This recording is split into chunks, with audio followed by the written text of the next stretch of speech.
Hello guys, this is Chandana Rai and welcome to our YouTube channel, The Royal Academy.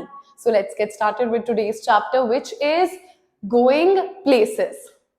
तो सबसे पहले शुरुआत करते हैं इस चैप्टर के कैरेक्टर्स के साथ, ठीक है। तो इस चैप्टर में टोटल यहाँ पर मैंने 5 कैरेक्टर्स लिखे हैं।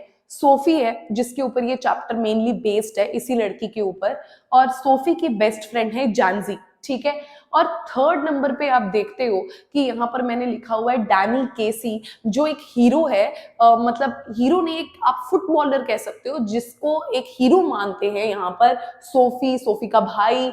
उसके बाद फोर्थ नंबर है सोफी का भाई जेफ, कई लोग इसको जियोफ बोलते हैं, कई लोग जेफ बोलते हैं, whatever you may feel comfortable with. उसके बाद फिफ्थ है सोफीज फादर, तो 5वें नंबर पे मैंने यहाँ पे रखे हैं सोफी के फादर। तो ये 5 मेन कैरेक्टर्स हैं जो कि आपके पास इसके अंदर है। तो चैप्टर के अंदर जो हमारी मेन कैरेक्टर है सोफी, ठीक है, सोफी और जानजी दोनों टीनेजर्स हैं। अब मैं एक टर्म क्लियर करना चाहती हूँ आप लोगों के लिए ताकि आपको चैप्टर बहुत ही आसानी से समझ आ जाए। वो टर्म है डे ड्रीमिंग, क्योंकि ये पूरा चैप्टर बेस्ड है day dreaming, hero worshipping, fantasising, इन सब चीजों के ऊपर। So what is the meaning of day dreaming? Day dreaming का मतलब है प्लेजेंट से थॉट्स में गुम हो जाना, कि आप अपने प्रेजेंट से ना डिस्ट्रैक्ट हो जाओ।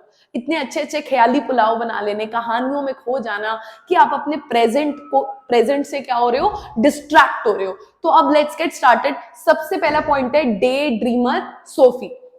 ध्यान दीजिएगा, स्कूल के बाद घर तक आ रही हैं दोनों फ्रेंड सोफी और जानजी।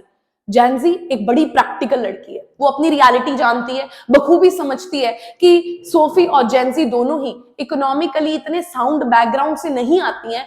तो स्कूल के बाद की डिस्कशन कर रही हैं दोनों आपस में कि स्कूल के बाद हम क्या करने वाले हैं। जहां पर जानजी एक प्रैक्टिकल लड़की है, वहीं पर सोफी बिल्कुल भी प्रैक्टिकल नहीं है, डे ड्रीमर है भाई साहब, फैंटेसाइज करती है, ख्यालों की, सपनों की दुनिया में रहती है। तो अब होता क्या है ये मैं आपको बताती हूँ कि ये जो सोफी है ये अब बोलती है जानजी को कि मैं ना स्कूल के बाद सोच रही हूँ कि मैं अपना एक ना बुटीक खोल लेती हूँ, ठीक है। तो उसको जानजी बार बार याद दिला रही है कि भाई हमारे पास इतने पैसे कहाँ है बुटीक खोलने के। वो कभी कहती है मैं सैलून खोल लूंगी, कभी कहती है मैं बुटीक खोल लूंगी। जब जानजी उसे याद दिलाती है कि इतने पैसे तो उन लोगों के पास है ही नहीं ऐसा सब करने के लिए, तो वो कहती है कि मैं एक मैनेजर की जॉब कर और उसके बाद पैसे सेव करके एक्ट्रेस बन जाऊंगी। अब एक्ट्रेस जो होती हैं उनका साइड बाय साइड एक और बिजनेस होता है जैसे कि बुटीक वगैरह का। तो वो कहती है मैं ये सारे ड्रीम्स को अचीव कर लूंगी। अब जैनजी उसे याद दिलाती है कि सोफी देख, जिस फाइनेंशियल बैकग्राउंड से हम दोनों आते हैं ना, हमें स्कूल के बाद बिस्किट फैक्ट्री में ही जॉब करनी पड़ेगी। और दूसरी बात, तेरे फादर जो है वो तुझे ये सारे काम करने के लिए अलाउ ही नहीं करने वाले। तो यहां पर दोनों बातचीत करती हैं और फिर उसके बाद सोफी का घर आ जाता है। तो पहला पॉइंट आई होप आप सबको क्लियर है, डे ड्रीमर सोफी, तो टिक लगा दिया मैंने। Let's move to the second point, Sophie's family. अब सोफी अपने घर के अंदर एंटर होती है, उसके फादर जो है उनको बहुत ज्यादा पसीना आया हुआ है, स्वेट आया हुआ है, काम से थके हारे घर पर आकर अभी बैठे ही हैं वो, ठीक है। और शेफर्ड पाई जो उनका खाना है वो खा रहे हैं। और यहाँ पर हम देखते हैं कि उसकी मदर जो है उनके लिए स्टूप, बैक जो है उनकी स्टूप है, ये वर्ड इस्तेमाल किया गया है ये दर्शाने के लिए कि घर के काम कर करके थक टूट कर उनकी पीठ जो है वो झुक चुकी है। तो यहाँ पर हमें पता चलता है कि उसके जो ख्वाब है, उसके जो ख्याल है, जो वो बनना चाहती है और उसकी रियलिटी में बहुत फर्क है। उसके पापा आए हुए हैं काम से थके हारे, पसीने से भरे हुए, मदर जो है उसकी कमर झुकी हुई है, सिंक के ऊपर बेंड होकर अपना काम कर रही हैं, ठीक है। छोटा भाई डेरेक है। तो अब यहाँ पर सोफी एंटर होती है और सोफी जब ये नजारा देखती है तो अपने सपनों और अपनी रियलिटी में इतना फासला पाकर उसे बहुत ही ज्यादा एक घुटन महसूस होने लगती है, सफोकेशन सी महसूस होने लगती है। तो यहाँ पर उसका छोटा भाई डेरेक जो है वो कमेंट करता है, उसके पापा को कहता है पापा मुझे लगता है सोफी को ना ऐसा लगता है कि पैसे ना पेड़ पे उगते हैं। तो ये बात एक हो जाती है, ठीक है। तो ये सोफी की फैमिली जो है, इसमें अभी एक कैरेक्टर बाकी है लेकिन बच्चे जो कि है उसका भाई जेफ जो है उसे स्कूल से पास आउट हुए अब तकरीबन 3 साल हो चुके हैं। तो अब ये जो जेफ है इसका भाई, ये बेटा, इसके बारे में मैं आपको बता दूं, ये मैकेनिक है, बड़ा ही मेहनती सा लड़का है, शहर जाता है बेचारा, बड़ी मेहनत करता है, मैकेनिक का काम सीख रहा है। लेकिन अब सोफी डे ड्रीमर है, अब ये सोच रही है कि ये तो शहर जाता होगा, पता नहीं शहर में कितना अच्छा एनवायरनमेंट होता होगा, पता नहीं कौन सी जगहें घूमने जाता होगा, कौन से लोगों से मिलता होगा। तो इसके दिमाग में जी फैंटेसी है कि बिना मैं जेफ ना मेरे को भी एक दिन ना अपने साथ शहर लेकर जाए। हालांकि इस बारे में ऑलरेडी घर में जो है कॉन्वर्सेशन हो चुकी है, उसके फादर उसको कभी भी अलाउ नहीं करेंगे, जेफ तो इस बारे में कुछ कहता ही नहीं है। तो उससे कहीं ना कहीं अंदर ही अंदर जो सोफी है थोड़ी सी जेलस है कि यार मेरा भाई तो सिटी जाता है, सिटी में पता नहीं क्या क्या करता होगा, कैसे लोगों से मिलता होगा, कौन सी जगह जाता होगा।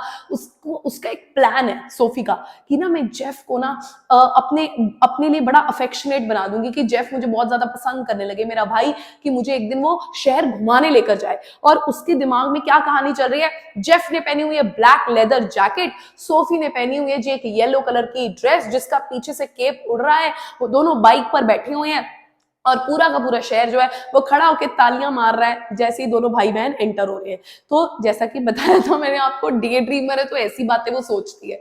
तो अब क्या होता है, लेकिन अब हमें पता है कि जो जेफ है वो बेचारा वहां जाके मेहनत करता है, लेकिन सोफी के दिमाग में ये चल रहा है कि पता नहीं यार कौन सी जगह जाता है, तो उसको भी वो सारी जगह जाने का मन कर रहा है। तो अब वो करती क्या है, तो यहां पर मैंने आपको बताया कि जेफ जो है वो उसके बारे में सारा कुछ बताया। जेफ के बारे में आपको एक और बात पता होनी चाहिए कि जेफ ना काफी शांत इंसान है। जेफ के मुंह से शब्द निकालना मतलब जमीन के अंदर से हीरे जवाहरात निकालना। बहुत ही ज्यादा चुप रहने वाला लड़का है एक, तो यहां पर भी टिक लग गया। अब नेक्स्ट है मीटिंग विद डैनी केसी। अब ये जो जेफ है ना बेटा, इस जेफ के कमरे में एक पोस्टर लगा हुआ है टीम यूनाइटेड का, और उसके नीचे एक इंडिविजुअल पोस्टर लगा हुआ है डैनी केसी का। जी ये डैनी केसी जी कौन है? डैनी केसी जी एक बहुत ही अच्छे फुटबॉलर हैं, आयरिश फुटबॉल प्लेयर हैं। मैंने बताया ना ये चैप्टर बेस्ड है हीरो वर्शिपिंग के ऊपर। तो इसे जो है यहाँ पर बच्चे जेफ जैसे रूम में पोस्टर लगाया हुआ है। अब इसको जो है सोफी जो है वो भी इसको बहुत पसंद करती है। तो अब सोफी जो है मैंने बताया उसके दिमाग में एक प्लान है कि वो जेफ को ऐसा फील करवाना चाहती है कि उसका जेफ का बॉन्ड बहुत ज्यादा स्ट्रॉन्ग है। तो वो जेफ के सामने कहानी पेश करती है कि जेफ तुम्हें पता है आज मैं डैनी केसी से मिलकर आई। तो जेफ कहता है, मतलब जेफ पहले तो विश्वास ही नहीं करता कि ऐसी बोली जा रही है। फिर वो उसको थोड़ा और एक्सप्लेन करती है कि वो ना आर्केड रॉयसीज के सामने खड़ा हुआ था, वो कपड़े चेकआउट कर रहा था, मैं मुड़ी, मैंने कहा बट आंट यू डैनी केसी? तो उसने बोला यस आई एम। तो वो बोलती है कि मैं और मेरे भाई तुम्हारा हर मैच देखते हैं हर सैटरडे को, और हम तुम्हें बहुत पसंद करते हैं, क्या तुम मुझे एक ऑटोग्राफ दोगे? तो डैनी केसी क्या कहता है आगे से कि मेरे पास तो पेन या पेपर ही नहीं है, और सोफी रियलाइज करते हैं कि उसके पास भी नहीं है। तो वो जो है उनकी कॉन्वर्सेशन ये होती है, ठीक है, और वो बोलती है my brothers will be very sorry. ये बात डैनी केसी को वो कहती है। जेफ को ये सारी कहानी बना के उसने सुना दी। अब जेफ विश्वास नहीं करता, फिर वो कहते हैं अच्छा ऐसे हो गया, चलो ठीक है। तो अब क्या होता है बेटा, ये थी बेसिकली मीटिंग विद डैनी केसी कि कैसे सोफी ने ये कहानी कुकअप करके अपने दिमाग से जेफ को बता दी है। तो यहाँ टिक लग जाता है। तो अब Jeff shares the story with their father. समझ ही गए हो, सोफी के फादर के बारे में ना एक चीज समझ लो, वो सोफी की मतलब सोफी को अच्छे से पहचानते हैं कि कहानियां बनाती है। तो अब क्या होता है, वो लोग बैठे होते हैं, जेफ एकदम से कह देता है पापा सोफी ना डैनी केसी से मिलके आई है। तो अब सोफी एकदम से कांप जाती है कि ये बात पापा को बताने वाली थोड़ी थी यार, जेफ ने पापा को बता दी। अब पापा क्या कहते हैं ये सुन लो। पापा ठीक है, पहले तो पापा शांत रहते हैं, फिर थोड़ी देर बाद वो बोलते हैं सोफी जो तू कहानियां बना रही है ना, इसके कारण ना तू एक दिन मुसीबत में फंस जाएगी, याद रख लियो, ठीक है। तो अब सोफी के पापा को पता लग ही गया था कि ये कहानियां बना रही है। अब आगे क्या होता है, इसके ऊपर भी टिक लगा देते हैं, family goes to watch the match. तो यार इनके यहाँ पर जैसे हर एक फैमिली में होता है ना कि हर महीने एक बार डिनर पे जाएंगे, हर महीने एक बार पिकनिक पे जाएंगे, इनकी फैमिली में है कि ये लोग यूनाइटेड टीम को सपोर्ट करते हैं और फुटबॉल मैच देखने जरूर जाते हैं। तो ये लोग फुटबॉल मैच देखने गए हैं। तो अब वहां पर डैनी केसी खेल रहा है, बहुत अच्छा खेला उसने। तो अब जो है मैच के बाद जो होता है वो बड़ा इंपॉर्टेंट है कि जेंजी याद है सोफी की फ्रेंड। अब यहाँ पर क्या हुआ है, जेंजी आकर सोफी को कहती है कि यार सोफी तेरे भाई ने मेरे भाई को बताया कि तू डैनी केसी से मिलके आई है। अब सोफी कहती है यार इस जेफ का मैं क्या करूं, it was a Sophie and Jeff thing not a Gen Z thing. ये जेंजी को बताने वाली बात नहीं थी, क्योंकि जेंजी को बताया मतलब पूरे गांव को बताया, क्योंकि जेंजी जरूर गॉसिपर होगी, वो सबको बातें फैलाने वाली होगी, तो इसीलिए सोफी ने उसके बारे में ये बोला है। तो सोफी उसको कहती है हाँ यार मिली तो हूँ, बट तू एक काम करना, तू ये बात किसी को बताना मत। और हमारे घर के सामने लोगों की लाइन लग जाए मेरे पापा से पूछने के लिए कि जी आपकी बेटी डैनी किसी से मिलके आई है, तो पापा तो मेरा मर्डर ही कर देंगे। तो इसीलिए जेंजी कहती है हाँ हाँ यार तू तो मेरे पर ट्रस्ट रख सकती है, तू टेंशन मत ले।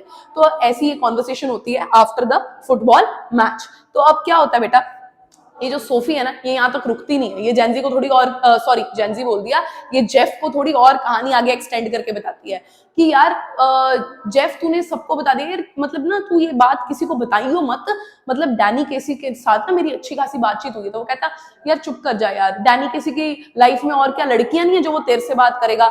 वो कहती जेफ नहीं है, उसने मुझे बताया है। वो कहता हाँ ये कोई ऐसी बात है ना जो चलती फिरती लड़कियों को वो बताएगा। तो सोफी कहती है यार उसने मेरे को बताया है, उसने मेरे को बोला है कि वो मेरे को मिलेगा ऑटोग्राफ देने के लिए। तो अब डैन वो कहता है, जेफ कहता है अच्छा ठीक है, ऐसा कहा है उसने तो चलो ठीक है। अब क्या होता है कि जो सोफी है वो एक कैनाल के साथ एक रास्ता है कहीं पर, तो वहां पर एक पार्क होगा, तो सोफी जो है वहां जाकर बैठ जाती है और वो वेट कर रही है कि मतलब मैं उससे वो उस जगह पर, वो एक पार्क नहीं एग्जैक्टली जो भी है, तो सोफी उसको एक परफेक्ट स्पॉट मानती है डेटिंग के लिए। तो उसको लगता है कि अगर कोई डेट पे आया है, क्योंकि वो एक बहुत ही आइसोलेटेड जगह है, तो वो एक डेट के लिए परफेक्ट है। तो सोफी वहां जाकर बैठ जाती है। तो सोफी वहां जाकर बैठ जाती है और वो सोचती है कि अभी डैनी कैसी आएगा, क्योंकि वो डे ड्रीमिंग करती है, फैंटेसाइज करती है। अब वो अपने दिमाग में सोच रही है अभी डैनी कैसी आएगा, हम बैठेंगे बातें करेंगे।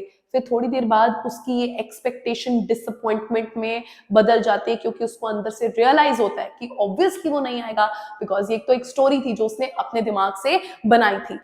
तो होता क्या है कि सोफी जो है वो अपने ड्रीम को रियलिटी से ना डिफरेंशिएट नहीं कर पा रही है। तो इसीलिए अब क्या होता है, चैप्टर यहीं पे एंड हो जाता है। ठीक है, तो she is walking towards her home and she is somewhat disappointed and but she keeps imagining कि कैसे उसने उसे सबसे पहली बार आर्केड के सामने देखा था और कितनी देर तक वो, बिकॉज ही इज हैंडसम, तो वो उसे देखती रही थी। एंड यू नो वो अपने उसी ड्रीम वर्ल्ड में रह रही है, उसी चीज को फैंटेसाइज कर रही है। So this was all about this chapter Going Places, which is written by A.R. Barron. So now you know the drill guys. नीचे PDF का लिंक गिवन है, उसे ओपन कीजिए, क्वेश्चन आंसर्स को अच्छे से मेमोराइज करके लिख लीजिए बेटा।